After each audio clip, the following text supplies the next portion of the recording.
Bangladesh cricket বোর্ডের নির্বাচন অনুষ্ঠিত হওয়ার কথা ছিল আগামী ৪ অক্টোবর। তবে সেটি 2 দিন পিছিয়ে আগামী 6 অক্টোবর অনুষ্ঠিত হতে যাচ্ছে। আজ রোববার তফসিল ঘোষণা করেছে বিসিবি। চলতি মাসের প্রথম সপ্তাহে 3 সদস্যের নির্বাচন কমিশন গঠন করেছিল বিসিবি, যেখানে প্রধান নির্বাচন কমিশনারের দায়িত্ব দেওয়া হয় বাংলাদেশ সুপ্রিম কোর্টের সিনিয়র অ্যাডভোকেট মোহাম্মদ হোসেনকে। এরপর আজ আসন্ন তফসিল ঘোষণা করা হয়েছে, যেখানে মনোনয়ন সংগ্রহ ও জমা দেওয়ার সময়সূচি উল্লেখ করা হয়েছে।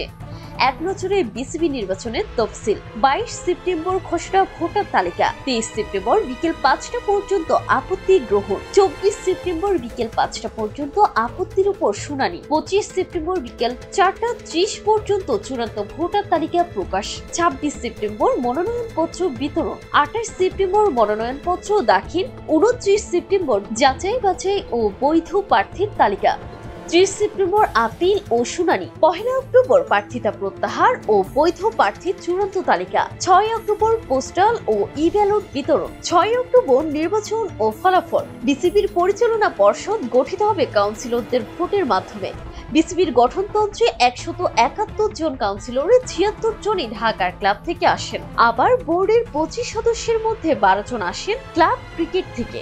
বিভাগীয় ও আঞ্চলিক পর্যায় থেকে আসেন 10 জন। এরপর নির্বাচিত পরিচালকদের ভোটে বিসিবির সভাপতি বেছে নেওয়া হবে।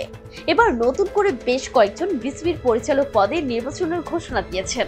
এর মধ্যে তামিম ইকবাল এবং বর্তমান সভাপতি আমিনুল ইসলাম বুলবুল হেভিওয়েট প্রার্থী বিসিবির সভাপতি পদেও লড়বেন বলে শোনা যাচ্ছে। এছাড়া তাদের সঙ্গে প্রতিদ্বন্দ্বিতা করতে পারেন সাবেক সভাপতি ফারুক আহমেদও।